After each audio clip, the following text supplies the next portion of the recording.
Hello student. As in the last video we study methods of economic analysis. We study three kinds of method as economic as a basis of dependence. In dependence we study two kinds of method, partial and general. As a dependence on time element, on the basis of time element we study three kinds of methods: static, comparative and dynamic. On the basis of direction and tools, we study two kinds of method, inductive method and deductive method. Okay, let's further study. Today's topic is economic is science or art and their conclusion. Basically, economic किसकी तरफ ज़्यादा focused है या कौन सा उसके लिए ज़्यादा मैटर कर रहा है, या इकोनॉमिक किसके ऊपर ज़्यादा बेस्ड है, साइंस के ऊपर या फिर आर्ट के ऊपर. सेपरेटली हम स्टडी कर रहे हैं economic as a science, economic as an art. किसी भी चीज की स्टडी करने से पहले हमें उसका मीनिंग पता होना चाहिए, उसका डेफिनेशन पता होना चाहिए, तभी हम उसकी प्रॉपर डिस्क्रिप्शन को देख पाते हैं या उसके ऊपर प्रॉपर डिस्क्रिप्टिव नॉलेज जो है वो हम अटेन कर पाते हैं.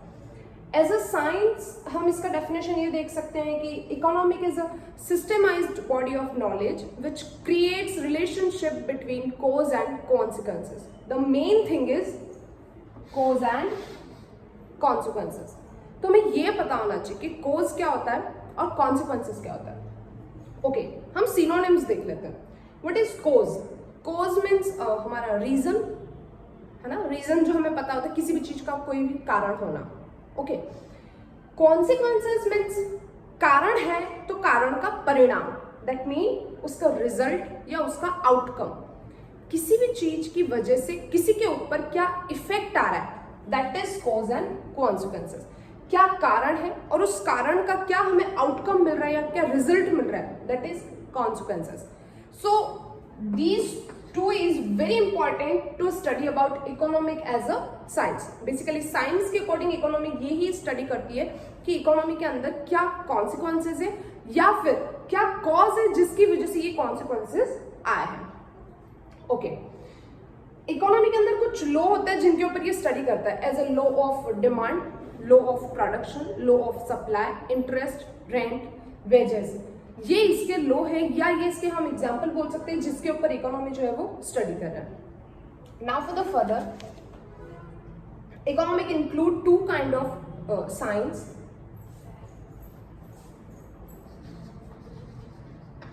Positive science,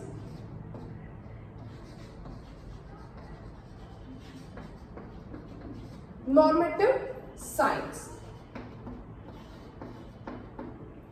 As a positive science, economic define relationship of cause and consequences. Simple. It study what is to be, what is done, many more. Okay, हम एक एग्जाम्पल ले लेते हैं. सिंपल है, किसी भी प्रोडक्ट की अगर प्राइस बढ़ रही है तो एश्योर है कि उसका डिमांड जो है वो डिक्रीज हो गया. That are two terms. Price बढ़ रही है, दैट इज कोज, उसका कारण है. प्राइस बढ़ने की वजह से उस पर्टिकुलर प्रोडक्ट की डिमांड कम हो रही है, दैट इज कॉन्सिक्वेंसेस. डिमांड कम हो रही है, हमें प्राइस बढ़ने का रिजल्ट क्या मिल रहा है कि हमारी डिमांड जो है वो कम हो रही है, that is cause and consequences. Petrol की प्राइस बढ़ गई है जिसकी वजह से लोगों ने पेट्रोल कंज्यूम करना या पेट्रोल की खरीद जो है वो कम कर दी है. तो कॉज क्या हमारा, पेट्रोल की प्राइस बढ़ गई है. कॉन्सिक्वेंसेस क्या मिला उससे, पेट्रोल की डिमांड जो है वो मार्केट में कम हो गई है due to increase of price of petrol. Clear? Okay, next है normative science. Normative science basically values की स्टडी करता है. Normative science based or results are come under values or judgments. Judgments के ऊपर या values के ऊपर वो अपनी study कर रहा है. वो what is या what is done या what is has to be इनके ऊपर study नहीं कर रहा, वो कर रहा है what ought to be, what should to be.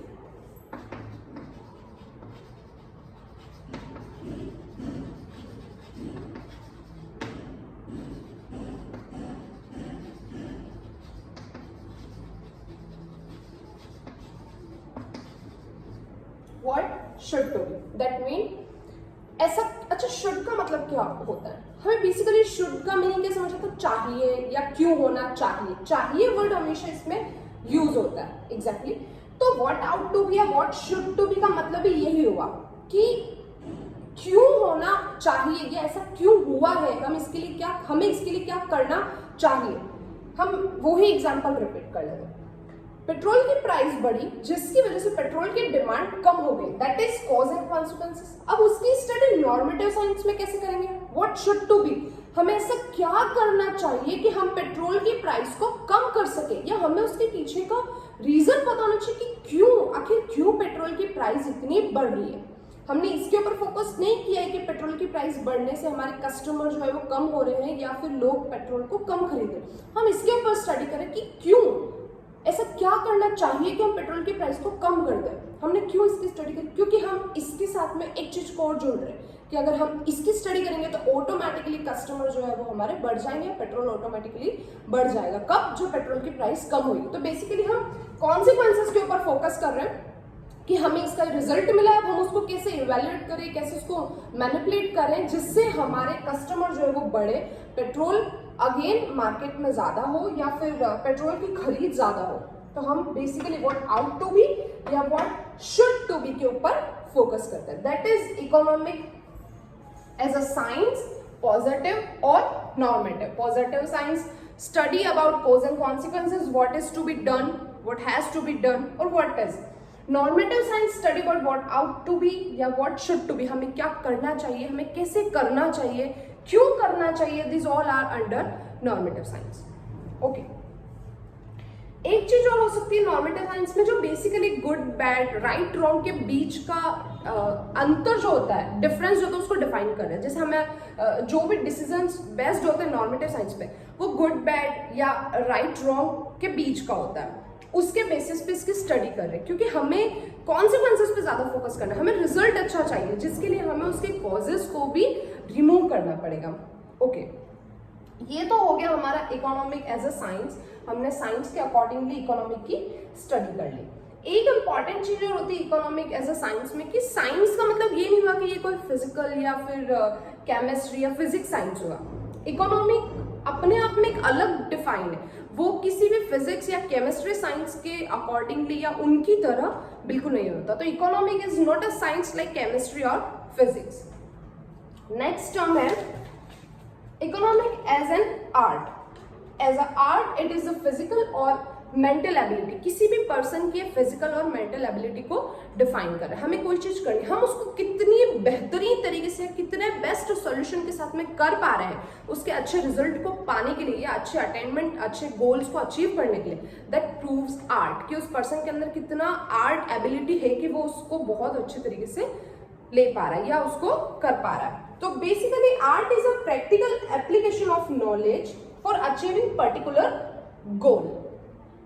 Okay, art हम ये बोल सकते हैं कि एक चॉइस मेकिंग प्रोसेस है। हमारे पास में बहुत सारे ऑल्टरनेटिव्स है, उसमें से हमको एक बेस्ट ऑल्टरनेटिव चूज कर रहे हैं ताकि हम उस काम को बहुत अच्छी तरीके से कर सकें, हम उसको बहुत अच्छी तरीके से अचीव कर सकें। That is art. Okay, so we study about economic as a science and economic as a art.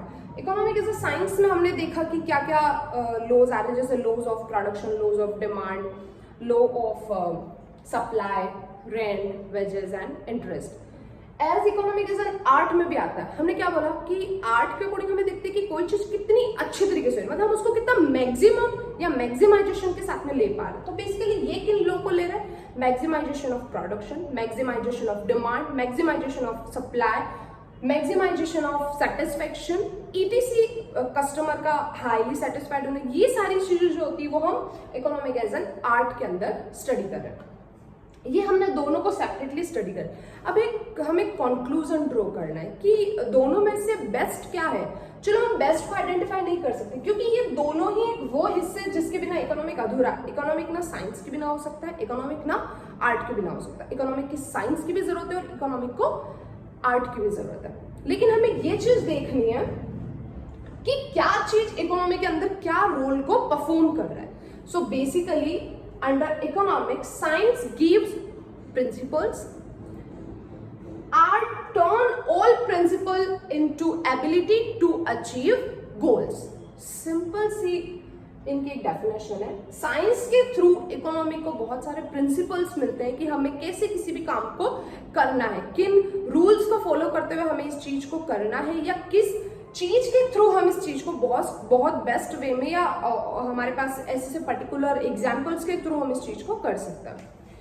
Art क्या करता है बेसिकली, जितने भी प्रिंसिपल है उनको अपनी एबिलिटी में कन्वर्ट कर रहा है और उसके थ्रू वो अपने गोल्स को अचीव कर रहा है। So basically this is economic as a science और economic as an art. So economic has needed both this term as a science और as a art. उसे दोनों ही चीजों की जरूरत होती।